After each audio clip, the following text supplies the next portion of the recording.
চলতি অর্থ বছরের মধ্যে স্থানীয় সরকার নির্বাচন শেষ করা হবে।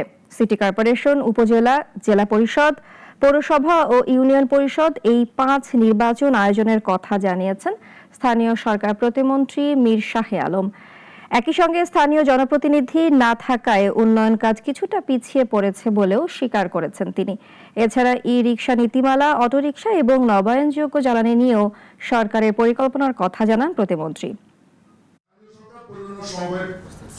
চলতি 2026-27 অর্থ বছরের মধ্যে স্থানীয় সরকার নির্বাচন সম্পন্ন করার প্রস্তুতি চলছে।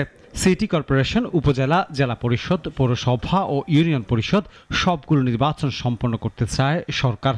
এটা সারা দেশে আমরা একসঙ্গেই শুরু করব। সকালে সচিবালয়ে পল্লী উন্নয়ন ও সমবায় বিভাগের আওতাধীন প্রতিষ্ঠানগুলোর সৌর বিদ্যুৎ ব্যবহার নিয়ে পর্যালোচনা সভা শেষে সাংবাদিকদের সঙ্গে কথা বলেন স্থানীয় সরকার প্রতিমন্ত্রী মীর শাহে আলম। তিনি জানান, সরকারের 6 মাসের কর্মকাণ্ড প্রত্যাশা অনুযায়ী সন্তোষজনক না হলেও বেশ কিছু গুরুত্বপূর্ণ কাজ এগিয়ে আছে। তবে স্থানীয় জনপ্রতিনিধি না থাকায় অনেক উন্নয়ন কার্যক্রম পিছিয়ে পড়েছে। ওয়ার্ড কাউন্সিলর বা জেলা পরিষদের অন্যান্য মেম্বার এগুলোও নির্বাচিত এখনো হয়নি।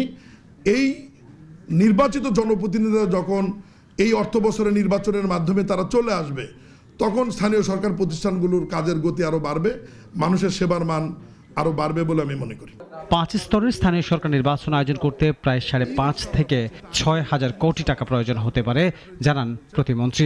বলেন, নির্বাচন কমিশনও তাদের প্রস্তুতি নিচ্ছে।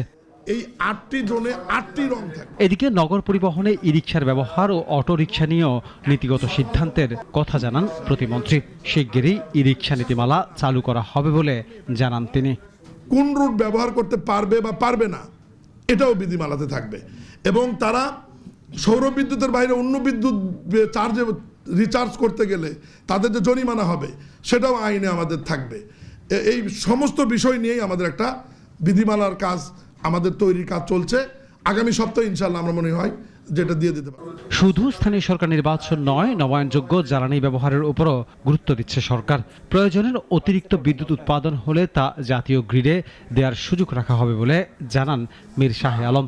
নবায়নযোগ্য জ্বালানিকে কার্যকর করতে প্রয়োজন হলে সরকারি অর্থ বরাদ্দ এবং এ বিষয়ে একটি কমিটি গঠনের কথাও জানান তিনি।